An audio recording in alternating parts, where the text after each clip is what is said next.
اب جب ٹوکری لایا نا تو غور کرنا بات پر، برے کتنے تھے، اچھے کتنے تھے؟ اب جب اس نے کھولا نا تو کہا بیٹے کھول، وہ جو اچھے تھے وہ بھی گل گئے تھے، بھی گل سڑ گئے۔ والد نے اپنے بیٹے کو سمجھایا، اس نے کہا بیٹا یہ جو شر ہوتا ہے نا یہ جلدی پھیلتا ہے، جو شر ہوتا ہے نا جلدی پھیلتا ہے، ناپاکی تھوڑی سی ہوتی ہے پر غسل سارے وجود کو کرنا پڑتا ہے، سارے وجود کو ناپاکی تھوڑی سی ہوتی، اور آپ دیکھ لیں کہ اس کے لیے سارا بدن دوبارہ سے، تو شر تھوڑا سا بھی آئے تو میل کچیل کر دیتا ہے، اتنا سا بھی شر جو ہوتا ہے نا وہ بہت ساری جگہ پہ خرابی پیدا کرتا ہے۔ او بھائی پیشاب کا ایک قطرہ بھی دودھ میں گر جائے پورے بھرے ہوئے برتن میں تو دودھ پینے کے قابل، سمجھ لو بات کو۔ آپ نے یہ کیسے کہہ دیا کہ ایک بندہ ذرا میرا غلط ہے جی باقی سارے صحیح ہیں؟ وہ شر تھوڑا بھی جو ہوتا ہے نا، تھوڑا بھی وہ غلبہ کرتا ہے، وسوسہ اندوزی کرتا ہے، برے خیالات جنم لیتے ہیں۔ اس سینے کو اگر صاف رکھنا ہے، اس سینے کو اگر توانا رکھنا ہے، اس سینے کو اگر ٹھنڈا رکھنا ہے تو پھر ان کے پاس جا کے بیٹھنا پڑے گا جن کے سینے ٹھنڈے ہیں۔ اگر عقیدے کو، نظریے کو، سوچ کو صحت مند رکھنا ہے تو کبھی بیمار عقیدے والے کے پاس نہیں بیٹھنا، صحت مند کے پاس بیٹھو گے تو صحت مندی نصیب ہوگی، یہ یاد رکھ لیں۔ حضور غوث اعظم رضی اللہ تعالیٰ عنہ نے 40 سال اللہ کی عبادت کی، 40 سال۔ یہاں بھی لوگ بڑے پریشان ہو جاتے ہیں، کیسے جی کیسے کر لی؟ تو میں نے کہا قرآن پڑھو، والذین یبیتون لربہم سجدا وقیاما، وہ راتیں گزار دیتے ہیں اپنے رب کے لیے سجدہ کرتے اور قیام کرتے۔ تو یہ قرآن کی نص نے جب بیان کر دیا تجھے کیسے شک ہو گیا؟ وہ قرآن کی نص بیان کر رہی ہے کہ اللہ کے کچھ بندے راتیں سجدے اور قیام میں گزار دیتے۔ حضور غوث اعظم نے 40 سال عشاء کے وضو سے فجر کی نماز ادا فرمائی۔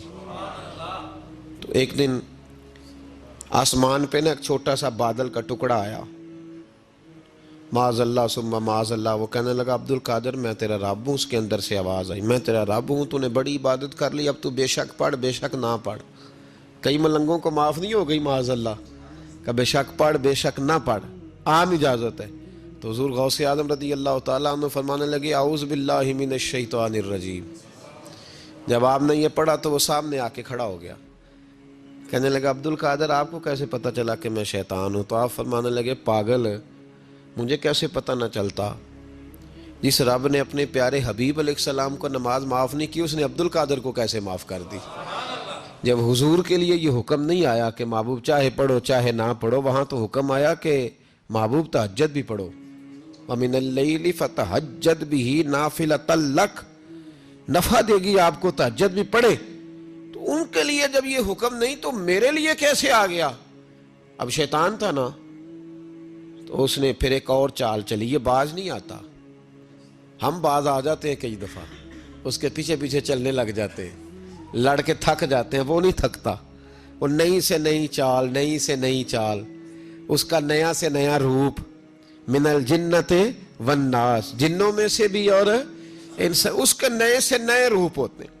اس نے ایک نیا روپ دھار لیا، کہنے لگا عبد القادر 300 ولی میں نے اسی طرح گمراہ کیے، آپ چونکہ عالم تھے تو آپ کے علم نے آپ کو بچا لیا۔ تو غوث اعظم فرمانے لگے نئے روپ سے آئے ہو؟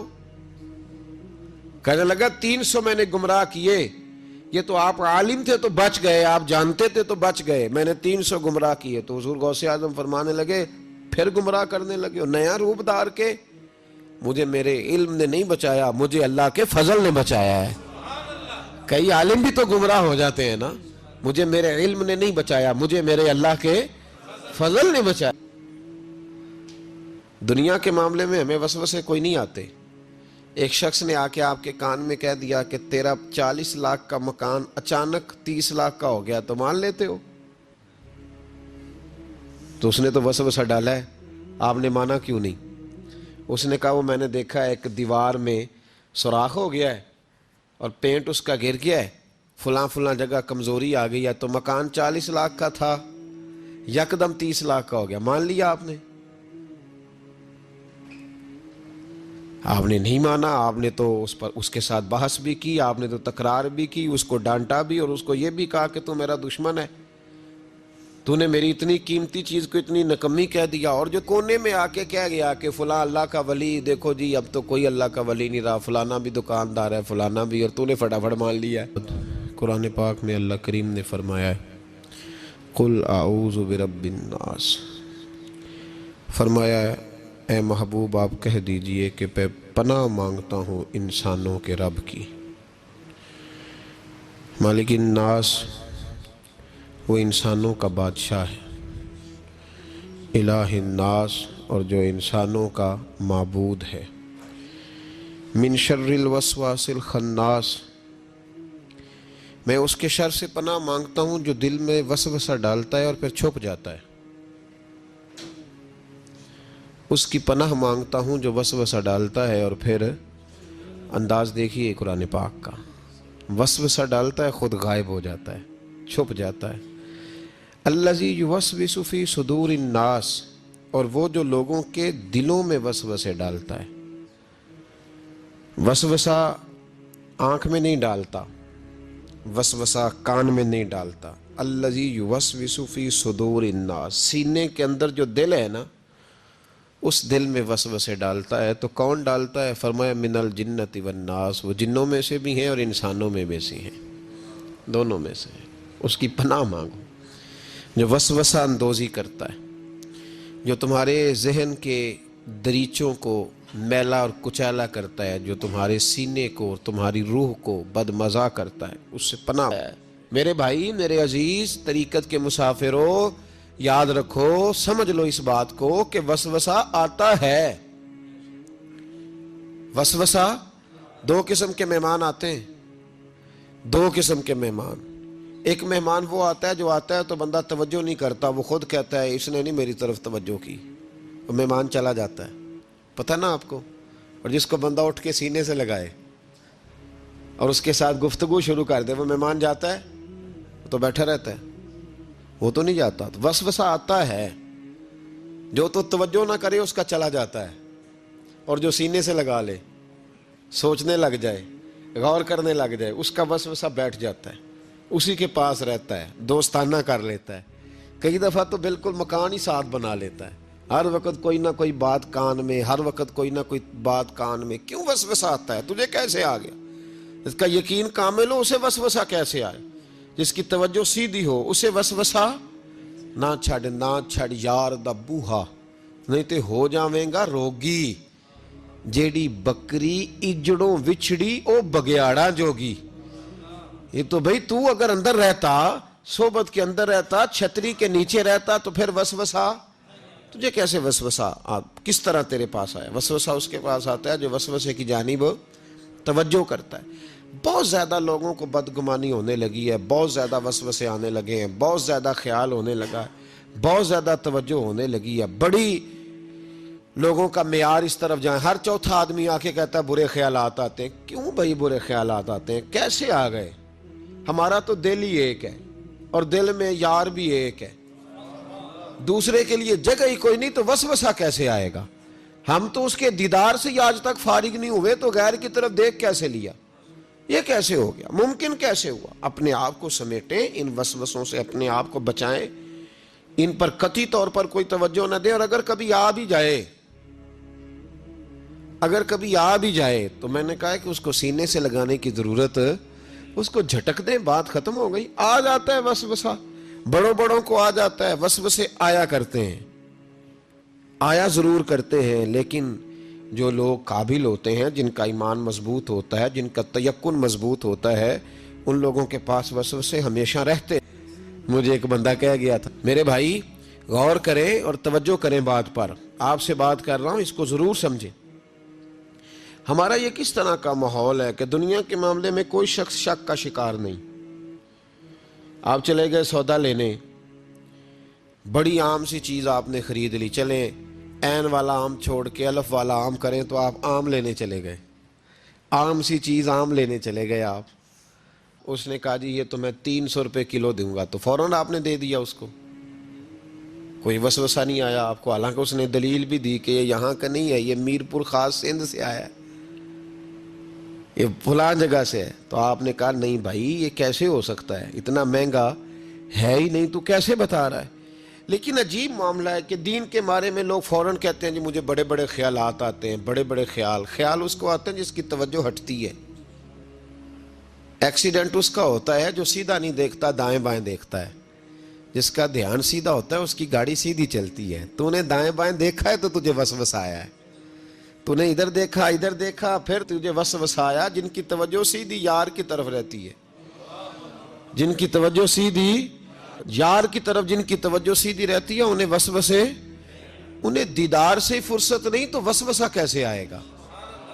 النظر الی وجہ رسول اللہ، حضرت سیدنا ابو بکر صدیق نے کہا تھا یا رسول اللہ ایک کی دل کی تمنا ہے کہ آپ بیٹھے رہیں میں دیدار کرتا رہا۔ وسوسہ کیسے آئے گا؟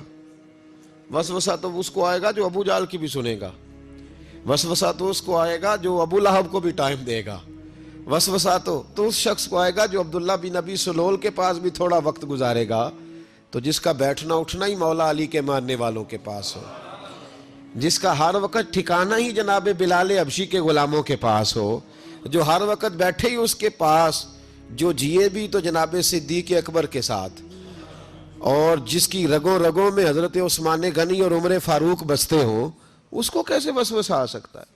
ہمارا جرانہ ہی بڑا پکا مضبوط ہے، تعلق ہی بڑا، ہمیں کیسے وسوسہ آئے گا؟ وسوسہ کسی اور کو آیا کرتا ہے، اہل اللہ کے پاس وسوسے کیسے آ گیا بھائی؟ وسوسہ آتا ہی نہیں، ہو ہی نہیں سکتا، ممکن ہی نہیں۔ اور اگر آتا بھی ہے نا، آتا بھی ہے وسوسہ انہیں، وسوسہ تو ایک طرف رہ گیا، اگر وہاں شیطان بھی آئے تو ٹک نہیں سکتا، تو بھاگ جاتا ہے، وہ تو بھاگ جاتا ہے، شیطان بھاگ جاتا ہے۔ حضرت سیدنا غوث اعظم رضی اللہ تعالیٰ عنہ کے پاس آیا تھا، شیطان حضور غوث پاک کے پاس آیا تھا، آتا ہے پر اللہ والوں کے پاس ٹکتا نہیں، آ جاتا ہے، ٹکتا نہیں۔ ایک اہم بات اصلاح کی جو سمجھنی بڑی ضروری ہے، آپ کے لیے بڑی ضروری ہے، آپ نے یہ غور کرنا ہے کہ وسوسہ آتا کہاں سے ہے۔ کوئی نہیں سمجھ آئی آپ کو میری بات کی؟ نہیں آئی ہوتی تو آپ بڑی دور پہنچ چکے ہوتے۔ سردی بڑی زیادہ تھی کمرے میں، تو کہیں سے ہوا آ رہی تھی ٹھنڈی، تو اب ٹھنڈ بڑی لگ رہی تھی، تو بندے نے فوراً اٹھ کے بھلا کیا کرنا ہوتا ہے؟ نہیں، وہ پتہ نہیں کتوں آ رہی، باری دی تو ابھی گل ہی ہے نا جی۔ اگر تو کھڑکی سے آ رہی ہے تو کس کو بند کریں گے، اور اگر دروازے سے آ رہی ہے تو جی، اور اگر چھوٹے بچے نے پنکھا چلا دیا تو جی، چل پنکھا رہا ہے، بندہ سارا دن دروازہ بند کرتا رہے؟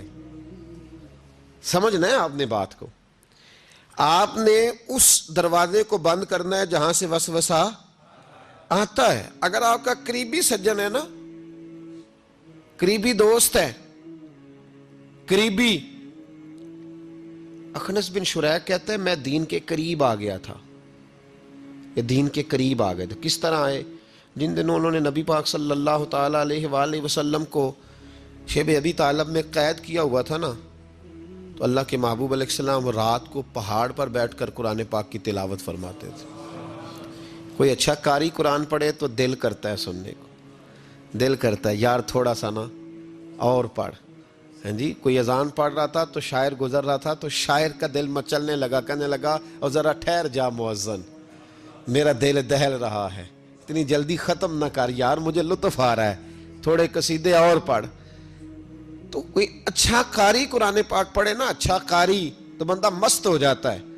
تو مجھے بتاؤ جب یاسین والے رسول خود یاسین کی تلاوت کرے، جب مدثر والے محبوب کی زبان سے خود مدثر کے جملے نکلیں، اور جب مزمل والے محبوب خود مزمل کا ذکر کرے، پھول جڑتے ہوں گے، کلیاں مہکتی ہوں گی، زمانہ سارا مہک و ٹھنڈک سے بھر جاتا۔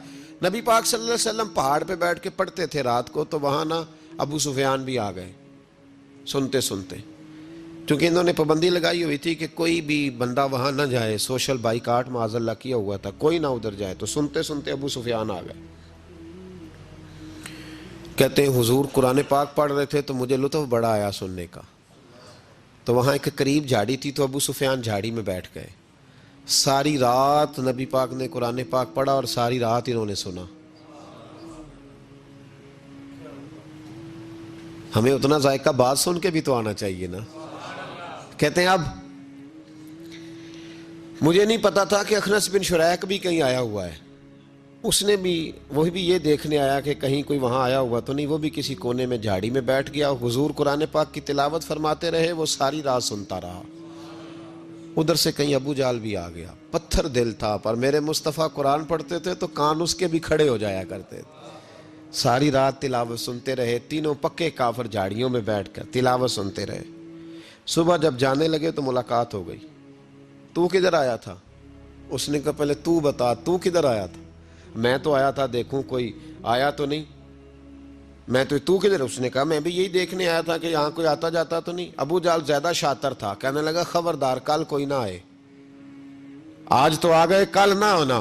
اللہ اکبر. لیکن جہاں دل لگا ہوتا ہے نا وہاں دل کھینچا چلا جاتا ہے. دل جہاں لگ جاتا ہے نا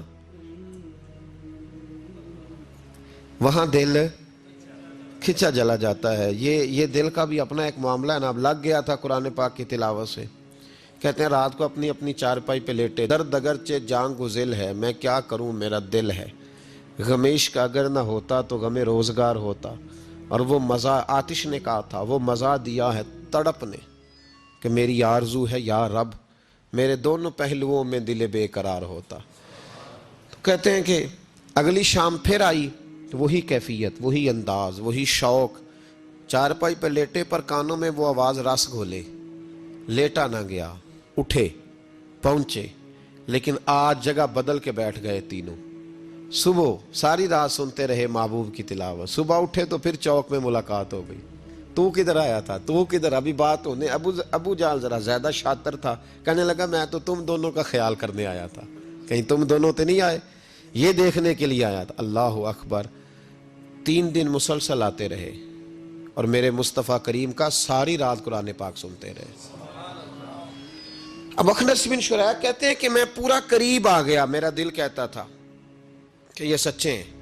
کہتے ہیں میں نے تیسرے دن مشورہ کیا. میں نے کہا یار پتہ تجھے بھی ہے مجھے بھی ہے کہ نہیں آنا, پر ان کی آواز ایسی ہے, وہاں لذت ایسی ہے, نہیں نہ رہا گیا تجھ سے بھی. مان کیوں نہیں جاتا کہ ساری باتیں اپنی جگہ پر ان کی بات کانوں سے ہو کے دل میں اترتی چلی جاتی ہے. مانتا کیوں نہیں؟ اخنس بن شریک کہتے میں پورا قریب آ گیا, پر ابو جال نے مجھے پھر گمراہ کیا. کہنے لگا یار یہیں رہے ہیں, بچپن بھی یہیں گزارا ہے, معاذ اللہ 2 ہاتھ ہیں 2 آنکھیں ہیں, سارا کچھ وہی ہے, کان پٹیاں سفید ہوئی ہیں تو کہتے ہیں میں اللہ کا نبی ہوں معاذ اللہ. اس نے وسوسہ اندوزی کی تو کہتے ہیں میں پھر بیک ہو گیا. آپ کیوں نہیں اس شخص کو جانتے جو وسوسہ اندوزی کرتا ہے؟ آپ اس جگہ کیسے چلے گئے جہاں وسوسہ اندوزی ہوتی ہے؟ یاد رکھیں اس جگہ جائیں جہاں جانے سے دل صاف ہوتا ہے, جہاں جانے سے دل کا زنگ اترتا ہے, آپ کے وسوسے دور ہوں گے. وہاں جائیں جہاں ایمان کی, یقین کی, تیقن کی دولت بڑھتی ہے. کیوں وہاں جاتے ہو جو بیک کر دیتا ہے؟ کچھ جگہ ایسی ہوتی ہیں جو شکوہ ہی نہ کر لوں, شکوہ ہی نہ کر لوں. شکوہ یہ ہے کہ ہم پالش کرتے ہیں, پوری پالش کرتے ہیں, مہربانی کرتے ہیں. کچھ لوگ پھر جا کے صحرا میں کھڑے ہوتے ہیں, ساری ریت چڑھا کے دوبارہ آ جاتے ہیں. اماں بھی ناراض ہو جاتی ہے, اماں بھی بگڑ جاتی ہے کہ میں اجے انہوں آیا سی تو یہ تو کیا حشر کر کے آیا ہے. یار آپ سمجھتے نہیں کہ کتنی محنت سے سوارا, کتنی محنت سے نہلایا, کتنی محنت سے کپڑے بدلے, کتنی محنت سے غسل کرایا, کتنی محنت سے کنگھی کی, کتنی جدوجہد کے ساتھ تیرے بال سوارے, تیرے روحانی ذائچے میں کتنی جدوجہد, تو نے قیمت ہی نہیں ڈالی. تو 2-4 دن گیا اور جا کے پھر سے زنگ چڑھا کے آیا. تو نے ہماری کبھی کبھی دل کرتا ہے پھر اماں کا بھی کہ 2 تھپڑ لگا ہی دوں, اس کو لگاؤں 2 تھپڑ, میری محنت کا تو نے کیا. تو وسوسہ اندوزی والی جگہ پہ کیوں جاتے ہو؟ کیوں گئے وہاں؟ تمہیں نہیں پتا تھا کہ وہاں نہیں جانا؟ سارے کپڑے میلے ہو گئے, ساری گرد پھر چڑھ گئی. خبردار, خبردار اپنے بزرگوں کی محنت کا خیال کرے. خبردار اس جگہ کبھی نہ جائیں جہاں جانے سے وسوسے پیدا ہوتے ہیں. ان جگہوں پہ کبھی نہ جائیں جہاں جانے سے ذہن میں شر اٹھتا ہے. اس جگہ پہ کبھی نہ جائیں. یاد رکھ, چنگے بندے دی صحبت یارو وانگ دکان اتاراں, سودا پاویں مول نہ لئیے, ہلے اون ہزاراں, نہ خرید بے شک کوئی شے, خوشبو تو آئے گی نا. اور میں تجربے کی بات بتا رہا ہوں, اللہ کے ولی کے پاس, عالم با عمل کے پاس جو چند گھڑیاں بیٹھ جائے, چاہے کچھ نہ سیکھے, اللہ اس پر رحمت کی چھتری پھر بھی عطا فرما دیتا ہے۔ یہ بڑی پکی بات ہے، یاد کچھ نہ سیکھے بے شک اسے خیر ضرور ملتی ہے۔ چنگے بندے دی صحبت یارو وانگ دکان اتاراں، سودا پاویں مول نہ لئیے ہلے اون ہزاراں، ایک دو تین نہیں ہزاراں۔ تے برے بندے دی صحبت یارو وانگ دکان لواراں، کپڑے پاویں کنج کنج بئیے چھنکاں پین ہزاراں۔ پھر بھی جب وہ ویلڈ کر رہا ہوتا ہے تو کوئی نہ کوئی چیز لگ ہی جاتی ہے۔ اس سے مراد یہ نہیں کہ لوہار برا ہے، لوہار تو بڑے اچھے ہوتے ہیں۔ نبی پاک علیہ السلام نے اپنے صاحبزادے کو ایک لوہار کے گھر میں بھیجا تھا پرورش کے لیے، حضرت ابراہیم کو۔ صرف میں اس کے کام کے حوالے سے جو بزرگوں نے نشاندہی کی اس پر، ہمارے ہاں بڑی جلدی لوگ جڑ دیتے ہیں نا باتیں، اس لیے فٹافٹ وضاحت ضروری ہے۔ بھائی یاد رکھ لیں، چنگے بندے دی صحبت یارو وانگ دکان۔ اگر برے نظریے سے بچنا چاہتے ہو تو برے بندے سے بچو۔ اگر آپ وسوسوں سے بچنا چاہتے ہیں تو وہ کھڑکی بند کریں جہاں سے وسوسہ آتا ہے، اس کو بند کر دیں۔ اگر موبائل دیکھنے سے آتا ہے تو وہ جو پیج ہے نا اس کو بلاک کر دیں، اس کو ان فرینڈ کر دیں، اس سے جان چھڑا لیں۔ صرف ان لوگوں کو ساتھ رکھیں جہاں سے آپ کو خیر کی بات ملتی ہے، ورنہ بڑا نقصان ہوگا، ٹھنڈ لگ جائے گی، اور عقیدہ ٹھنڈ لگ کے سکڑ جائے تو دنیا بھی گئی آخرت بھی گئی۔